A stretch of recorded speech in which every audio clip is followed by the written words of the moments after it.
Ahora sí. Ya. Entonces, la sesión que nos toca hoy tiene que ver con lo que es regulación de la actividad enzimática, ¿sí? Y esto obviamente vamos a hablar hoy día de conceptos súper generales de los mecanismos más relevantes, digamos. Esto obviamente como toda clase no es la verdad absoluta, esto es una pincelada de nuevo, entonces no se sorprendan si ustedes después, cuando les toque leer papers o tengan que investigar para sus propias tesis, encuentren otro a lo mejor mecanismo regulatorio de ciertas enzimas, ¿sí? Yo les voy a pasar las más relevantes o las más conocidas, por decirlo así. Vamos a discutir un poquito de eso, de qué forma se puede regular la actividad enzimática y es básicamente lo que vamos a estar hablando. Esto es básicamente como una clase como de vocabulario mínimo de lo que vamos a estar hablando durante todo el semestre, porque cuando empecemos a ver vías metabólicas, ¿cierto? Es lo que conversábamos al principio, ¿no? Eh, Ahora ustedes saben, más o menos deberían entender más o menos o recordar cómo se pliega una proteína, cómo es más o menos una proteína en el espacio, dónde está más o menos cuando hablamos de un sitio activo, qué es lo que es, pero después lo que tenemos que saltar, en el fondo, cómo funcionan las enzimas. Cuando el profesor Antonelli les diga, bueno, esto es una enzima que tiene un comportamiento micaeliano, esta cosa en una curva de saturación tiene una cinética hiperbólica, ¿cierto? Y hoy día vamos a hablar de alosterismo. Bueno, alostérica es una sigmoide y significa tal o cual cosa que es lo que vamos a ver hoy, ¿cierto? Y después más encima, lo que vamos a empezar a ver es parcelado, vamos a empezar a ver metabolismo de los hidratos de carbono, metabolismo de lípidos, y vamos a ir saltando, ¿cierto? Pero al final vamos a llegar a lo bonito y a lo entretenido, que es la integración metabólica. Entonces, por eso, todas estas etapas hay que irlas construyendo y en el fondo, por eso hasta hoy, es como una clase, como una pincelada básica de el lenguaje mínimo que tenemos que tener para saltar a esto. Recordemos algunas cosas que hablamos en las sesiones pasadas. El viernes pasado, cuando repasamos cinética, ¿cierto? Hablamos que habían, en rigor, las reacciones, solamente recordamos que las reacciones están en equilibrio, ¿cierto? Que era esta mezcla, perdón, estable entre los reactantes y los productos, ¿cierto? Y esa, en el fondo, que era lo que estaba graficado acá, ¿cierto? Si nosotros graficamos concentración de reactante, concentración de producto, llega un punto, ¿cierto?, donde se estabilizan las concentraciones de ambos y esta mezcla se hace más o menos homogénea, ¿cierto? Y en el fondo lo que nos está diciendo ahí no es que de plano no haya producción de producto o de evolución a reactante. Lo que pasa es que por cada, en el fondo, reactante que se convierte en este punto, ¿cierto? Cuando cada reactante se convierte en producto, probablemente hay un desplazamiento hacia el otro lado. Y eso era, en el fondo, tenía que ver con la ley de Le Chatelier, ¿cierto? Que hablaba también que el equilibrio es dinámico y básicamente nosotros lo podemos perturbar y si lo perturbamos por un lado, probablemente el equilibrio va a responder de manera tal de desplazarse para el otro, ¿no? Además decíamos que en este punto de equilibrio, en el fondo la velocidad neta de producción, que está representada acá por una constante forward, o K1 en algunos casos la pueden encontrar, ¿cierto? Y una constante reversa, ¿cierto? O reverse, -1, etcétera, ¿cierto? En este caso, ¿cierto? Y en ese punto, el delta P, ADT, o sea, la velocidad de producción de producto, era cero, que es lo que estamos viendo ahí, ¿cierto? La pendiente de la tangente a esa, en realidad es una asíntota, ¿cierto? Eh, es cero. Y lo mismo pasaba para los reactantes. Y en todo el curso de la reacción, nosotros podíamos definir la velocidad de reacción, como conversamos también para definir las leyes de velocidad, que la velocidad de la reacción en el fondo nosotros la podemos medir midiendo la variación de concentración del reactante en función del tiempo o la aparición de producto en función del tiempo. y eso estaba dado por esta ley de velocidad que tenía que ver con la ruptura en el fondo o la conversión de A a B, que estaba dado por esta constante velocidad por la concentración de A, ¿cierto? Más lo que se rompe o lo que se convierte de B a A, que era en el fondo el sumar, ¿no? Y de manera opuesta, si nosotros medimos la aparición de producto, esto era igual a en el fondo, la descomposición de A, que estaba acá, menos la descomposición de B, lo que se pierde de B, ¿cierto? Hablamos también de los catalizadores y decíamos que los catalizadores son compuestos, sustancias, ¿cierto?, que aceleran o retardan las velocidades de reacción. No alteran el equilibrio químico, por lo tanto no alteran, no perturban las constantes de equilibrio. Lo que hacen mecanísticamente los catalizadores era proveer de un mecanismo alternativo a la reacción, de manera tal que la barrera energética que limitaba la velocidad de la reacción, que dijimos que se llamaba energía de activación, era menor. Y eso era lo que está ejemplificado acá, y también discutimos de nuevo por qué en algunos casos ustedes iban a encontrar energía potencial en vez del delta G, ¿no? Lo importante acá es que en el fondo cuando hablamos de la teoría de Eyring o de Arrhenius, ¿cierto? La teoría de Eyring es la de las colisiones efectivas, ¿cierto? Hablábamos que en el fondo esta era la barrera energética, que en realidad cuando nosotros pasábamos esta barrera energética, ya esta cosa podía pasar en el fondo a convertirse a producto, ¿sí? Y esto estaba representado por la diferencia de energía entre el nivel energético de los reactantes con este pic, ¿cierto? Y este pic aquí, la especie que estaba ubicada, ¿cierto?, correspondía a lo que llamábamos el estado de transición, que era una especie muy inestable, de corta vida media, que es muy parecida a lo que es la estructura generalmente de lo que son los reactantes y los productos, ¿cierto? ¿Sí?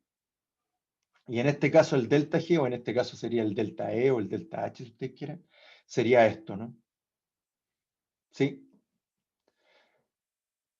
Hablamos de enzimas y dijimos que las enzimas, discutimos un poquito de la historia, ¿cierto? Hablamos de Büchner y el concepto, ¿cierto? El enzimo, ¿cierto?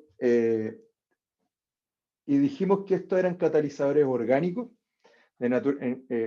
Aquí en este curso lo que íbamos a hablar eran de enzimas propiamente tal, que eran catalizadores orgánicos de naturaleza proteica, ¿sí?, cuyas características principales es que funcionan a altas velocidades, que están en el rango de 1.000.000 a 1.000.000 de millones, ¿cierto?, de veces más rápidas que la velocidad no catalizada, que funcionaban a condiciones menos extremas que los catalizadores inorgánicos, que tienen alta especificidad, ¿cierto?, que estaba dado por sus sitios de unión y en el fondo por sus sitios catalíticos, ¿cierto?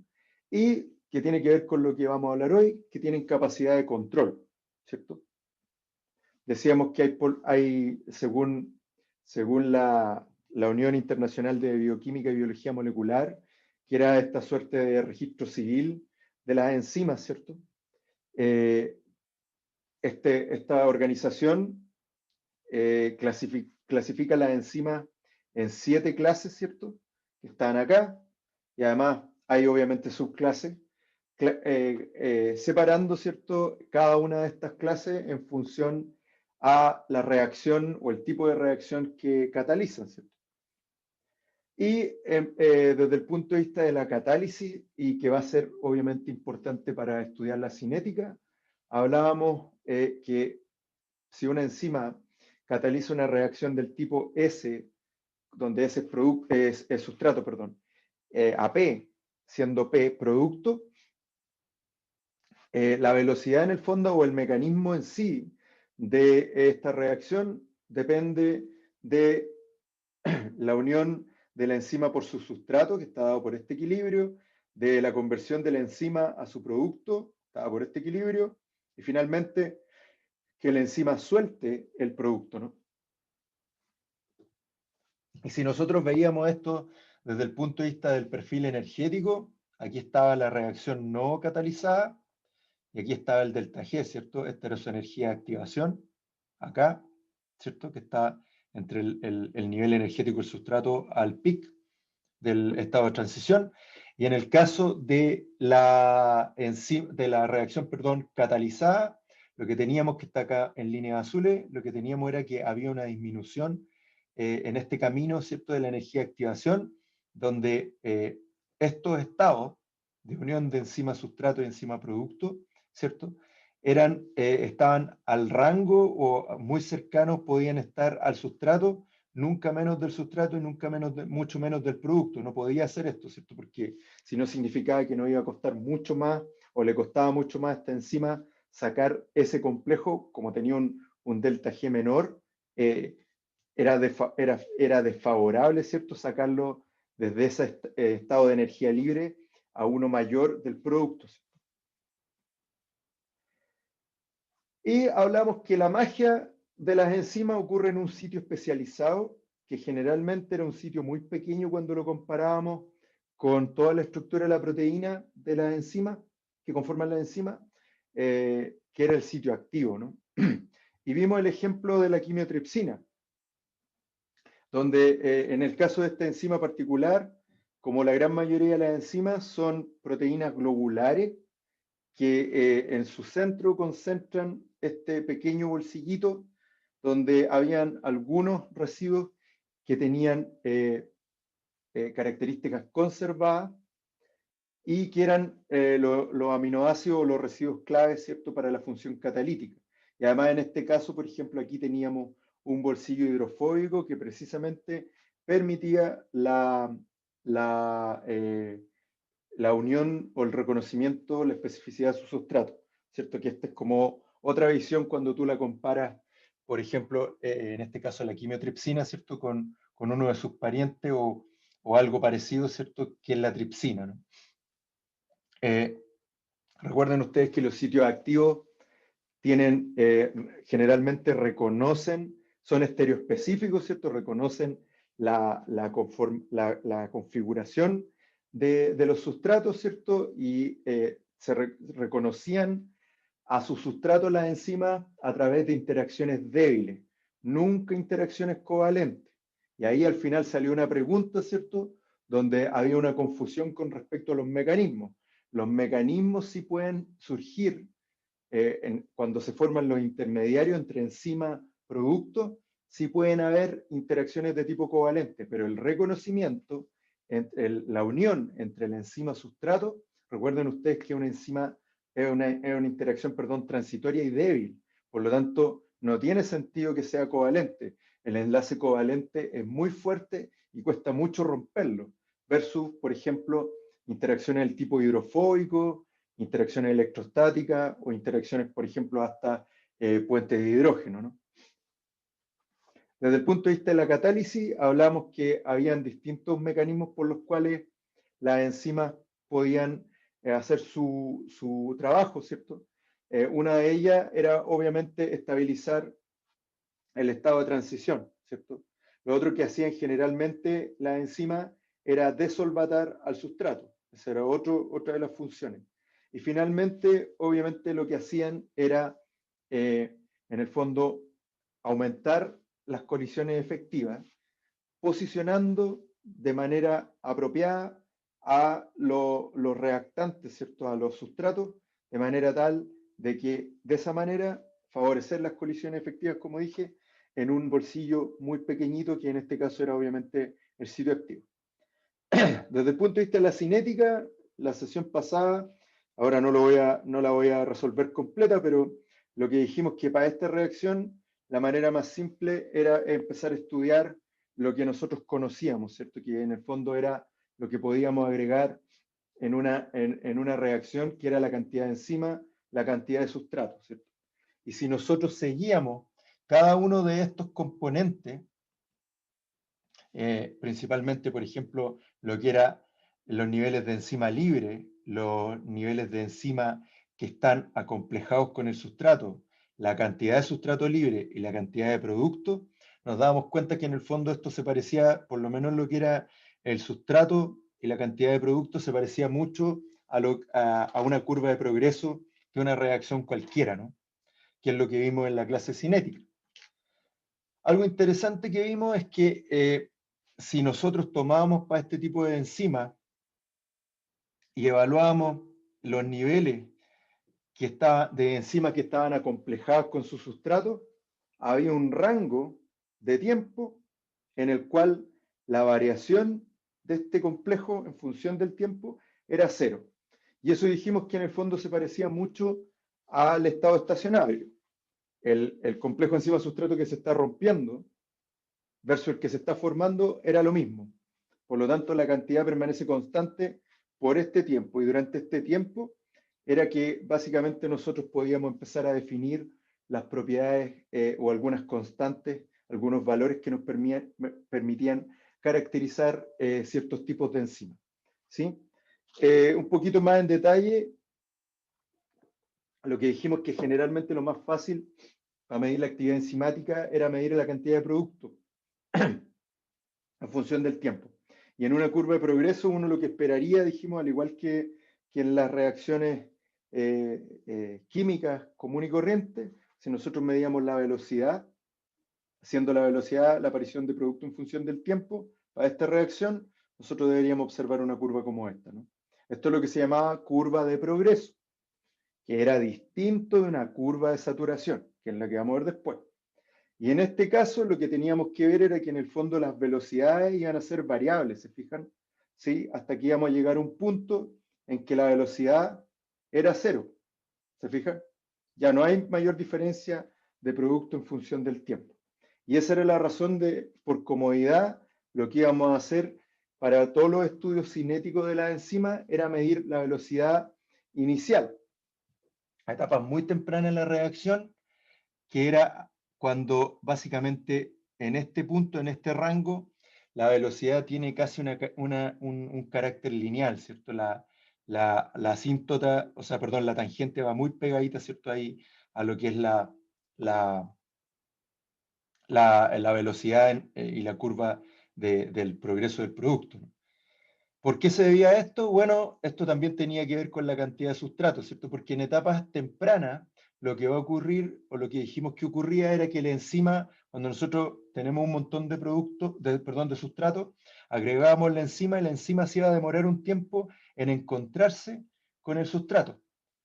Y lo mismo pasaba si nosotros empezábamos a aumentar el sustrato. Pues a medida que aumentábamos el sustrato, los sitios se empezaban a ocupar, por lo tanto no pueden trabajar más allá del tiempo que les toca ocuparse, ¿cierto? Entonces, en ese contexto, esa era la razón de por qué en etapas muy tempranas la velocidad es máxima en una curva de progreso. Entonces, y esto también, como les dije, tenía que ver con la cantidad de sustrato. Entonces, si nosotros empezábamos a jugar con la cantidad de sustrato en esta curva de progreso, lo que nos dábamos cuenta es que llegaba a un punto en que nosotros, por más que aumentáramos el sustrato, ya llegábamos a un tope, ¿cierto?, de producción de producto, ¿sí? Y esto se veía mucho más claro si nosotros asumíamos este modelo, ¿cierto?, simplificando esto, y en el fondo cuando nosotros graficábamos la cantidad de sustrato en función de la velocidad inicial, ¿cierto?, lo que teníamos que llegábamos a un punto que tenía que ver con esto, ¿cierto? Llegamos a un punto en el que por más que nosotros aumentemos la cantidad de sustrato, no podemos aumentar más la velocidad. Ese era el punto en que llegábamos a la velocidad máxima, ¿no? Que era esta asíntota que estaba tocando esta curva, ¿no? ¿Sí? Y esto de nuevo, alguien iba a preguntar algo, parece. Sí, profe. Sí, dígame. Entonces la velocidad máxima se debe porque, por ejemplo, están, por así decirlo, todas las enzimas desocupadas y No, todas... ocupadas. Ah, Ocupadas. Todos los sitios están ocupados. Yo no puedo acelerar más la reacción. ok, profe, gracias. ¿Me entendiste, no? ¿Pero me entiendes por Sí, qué o no? Ya, súper. O sea, básicamente está todo tan ocupado que yo no puedo, por más que le eche más, no voy a hacer más. No voy a está lograr como en su más. máximo. ¿Cómo? Está como en su máximo. Claro, por eso se llama velocidad máxima. Claro. Pero ojo, o sea, la pregunta, por eso le pongo soy tan majadero con eso, porque si se fijan acá, la velocidad no es cero. Aquí estamos graficando la velocidad. La velocidad aquí inicial es ascendente. En el fondo, esta velocidad máxima es una velocidad inicial máxima, ¿sí? Que es distinto en este punto, ¿cierto? Porque aquí en este punto, si ustedes se fijan, el delta P a dt es cero. No hay diferencia, ¿sí? Pero en este caso, la velocidad, perdón, la pendiente, ¿cierto? Estoy hablando de la pendiente máxima que se logra, ya no va a aumentar más, ¿cierto? Que eso. Uy, que esto, ¿cierto? Yo no voy a aumentar más esa pendiente. Y eso de nuevo tiene que ver porque se saturan los sitios, ¿cierto? Los sitios ya no hay más sitios desocupados para hacer catálisis. ¿Cómo podemos solucionar eso? La única manera es agregar más enzimas, ¿cierto? Y eso es lo que vamos a discutir hoy. Ahí está, ¿no? Ese era el tema. Aquí, cuando estamos muy abajo, los sitios están desocupados, por lo tanto, la velocidad va a seguir aumentando, hasta que llega un punto, ¿cierto?, en que la velocidad se hace máxima porque ya los sitios están ocupados. Decíamos que habían, por eso también tenía este gráfico, ¿cierto?, este mono. Decíamos que habían parámetros que eran bien interesantes, ¿cierto? Porque en el fondo cuando uno explicaba esto para este tipo de enzimas que tenían esta conducta hiperbólica, eran las que llamábamos enzimas micaelianas, ¿cierto? En honor a Leonor Michaelis y Maud Menten, ¿cierto? Y que seguían en el fondo esta curva, ¿no? O sea, esta era la función que explicaba este comportamiento si nosotros graficábamos velocidad versus sustrato, ¿sí? Y aquí parámetros interesantes eran que a esa cantidad de enzima, ¿cierto? Nosotros teníamos esta velocidad máxima. Y por otro lado había otro valor que nos importaba, que era la constante micaeliana, que era la concentración a la cual yo alcanzo la mitad de la velocidad máxima, ¿sí? Y dijimos, adelantándome, que en realidad la constante micaeliana, que aquí también está acá, ¿sí? Que está acá, ¿cierto? Era en el fondo una manera sobresimplificada cuando eliminábamos la K2, ¿cierto? Cuando obviábamos esta, siendo esta la etapa lenta, decíamos que en el fondo la constante micaeliana era K-1 partido por K1. O sea, era la constante de disociación y nos permitía en el fondo explicar o caracterizar en el fondo la afinidad de la enzima por su sustrato. Por otro lado, está K2, ¿cierto?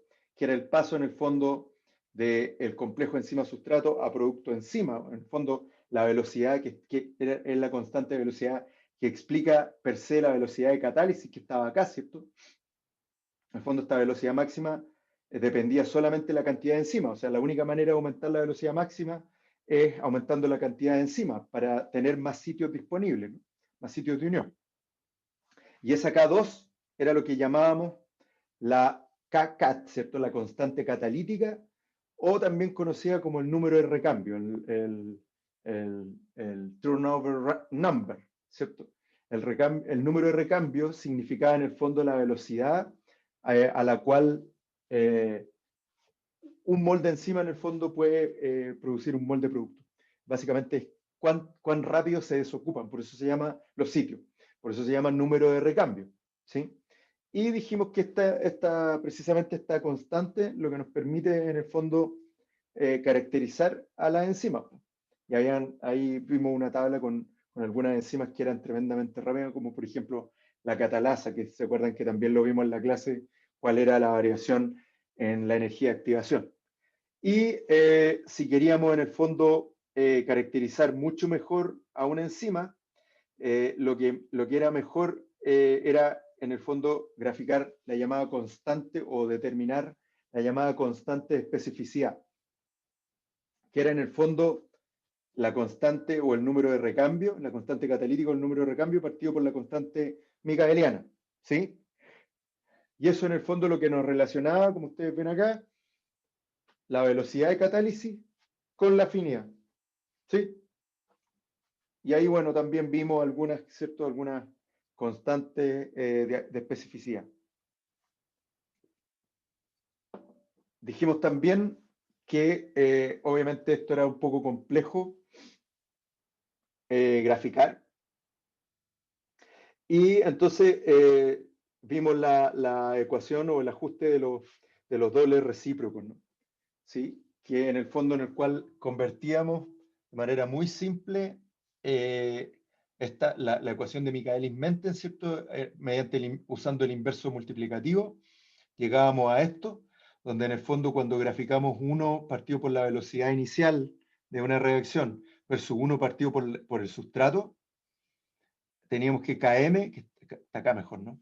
Que Km partido por Vmax era la pendiente de esta curva, el intercepto con el eje Y era 1 partido por Vmax, y el intercepto con la abscisa era menos 1 partido por Km, ¿no? Era la ecuación de la recta, básicamente.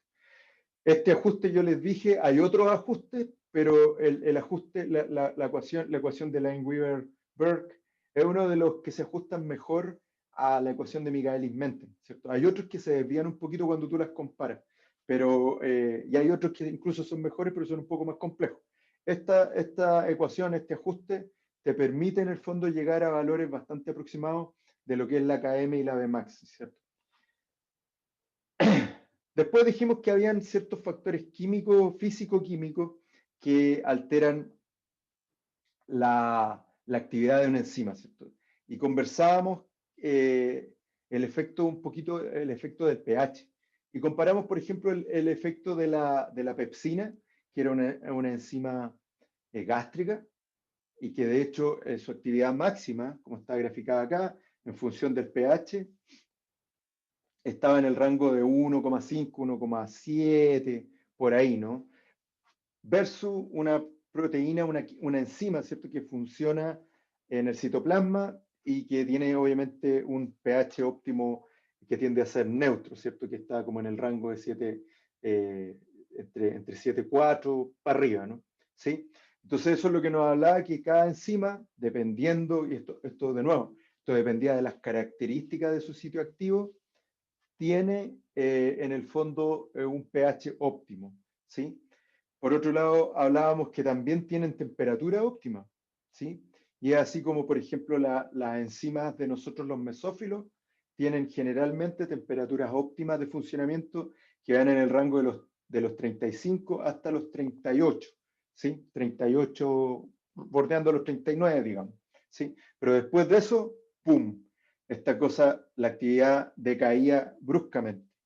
Y eso se debía a, como les decía, en términos del pH, a los estados de ionización de los sitios activos, ¿sí? En principio. Mientras nos permita la estructura. Acuérdense que el pH también puede denaturar una proteína.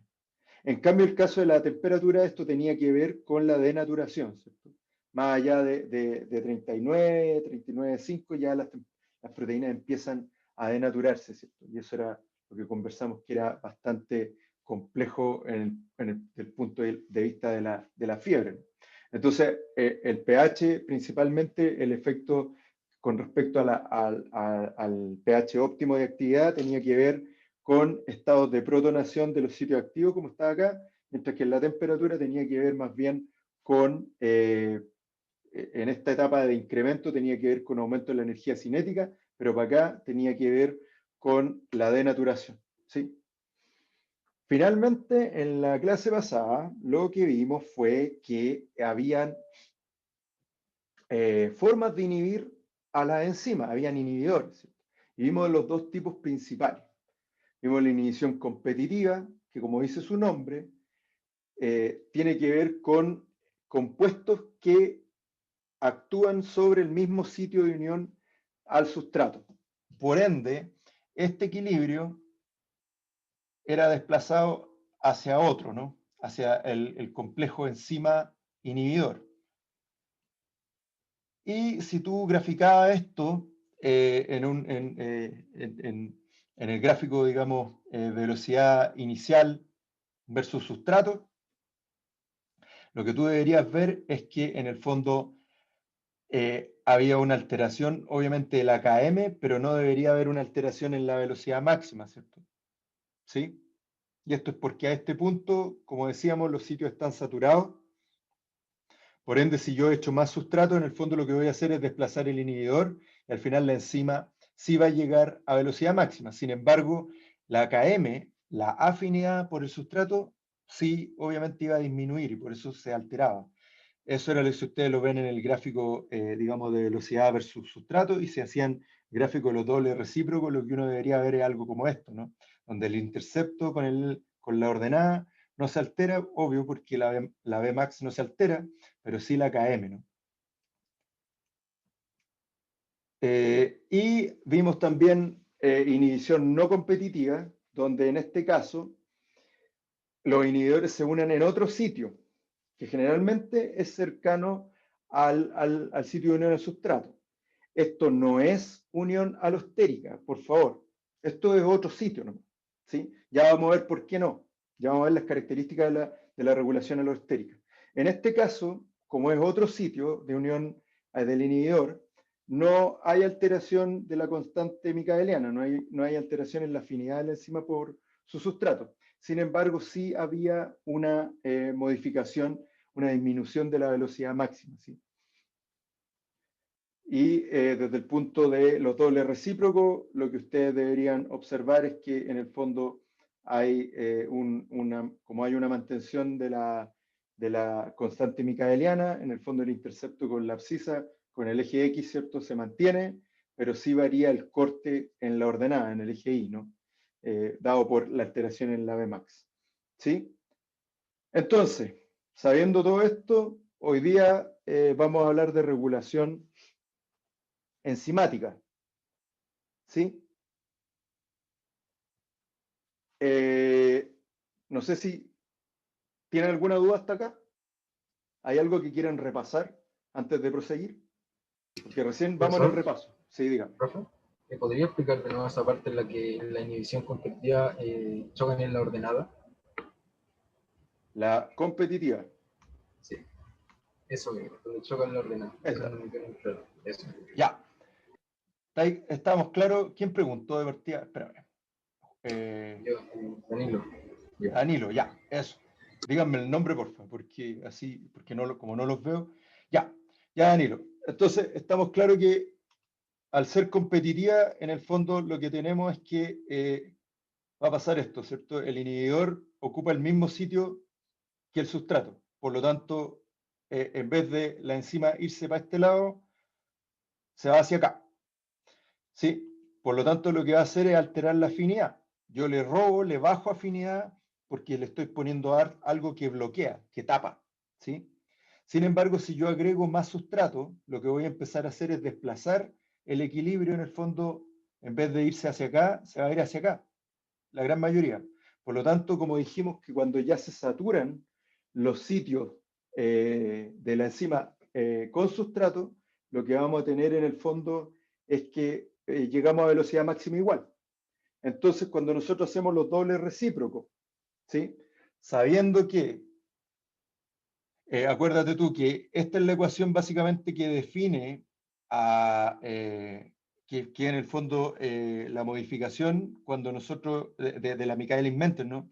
En la cual lo que nosotros hacemos es graficar 1 partido por velocidad máxima y sabiendo que la pendiente de esta curva es la Km partido por Vmax y el intercepto es 1 partido por Vmax. Y recuerda tú que el intercepto con el eje X es menos 1 partido por Km. Aquí cambia en el fondo el intercepto con el eje X, pero se mantiene el del eje Y, porque este es el intercepto. Como se mantiene la Vmax, 1 partido por Vmax va a ser lo mismo, ¿no? ¿Sí? Lo que cambia aquí en este caso es la Km. ¿Sí? ¿Sí? Ya, eso es. Ah, ya, eso es. Ya, vale. Súper. En cambio, en el otro caso, lo que va a cambiar es la Vmax, ¿no? Y como cambia la Vmax, en el fondo, y se mantiene la KM porque yo no estoy afectando el otro sitio, el sitio de unión. Aquí cambia, en el fondo, el punto donde corta el eje Y. Sin embargo, se mantiene la KM. ¿Sí? Sí. Oye, Oscar, Sí, yo dime. te quería hacer una consulta. Sí. A lo mejor resulta muy específica para los chiquillos, pero siempre a mí me ha saltado la curiosidad. Cuando tú calculas el efecto, cuando tú estimas el efecto del inhibidor sobre la cinética de formación del complejo enzima-sustrato, y uno usa el estado estacionario, obviamente no estamos llegando a un equilibrio químico, a un No. equilibrio electroquímico propiamente tal, sino que lo que tenemos aquí es simplemente es un estado estacionario, ¿no es cierto? Claro. Sí. Cuando la gente, yo no sé si tú alguna vez has visto, si tú mides la unión de un determinado inhibidor sin medir actividad enzimática Sí. y comparas la constante con la pseudoconstante que uno calcula a partir de los experimentos cinéticos, ¿son parecidas? Sí, po. Ya. Sí, porque de hecho, o sea, de hecho esos son los primeros experimentos, ¿te acordáis? Los anteriores a Michaelis-Menten. Claro, El sí. problema que tenían era que no llegaban al ajuste. Pero de hecho ese es como los ejemplos, si tú llegas a, o sea, hasta la KM sí, po, Ya, sí, claro, obviamente. pero no explica la velocidad enzimática. No, Eso.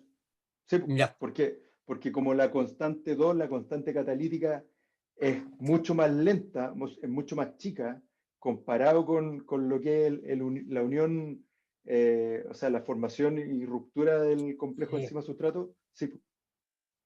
De En hecho, el fondo es un esos son los, pseudoequilibrio, pero es muy cerca del equilibrio probablemente. claro, sí, po, Ya. exacto.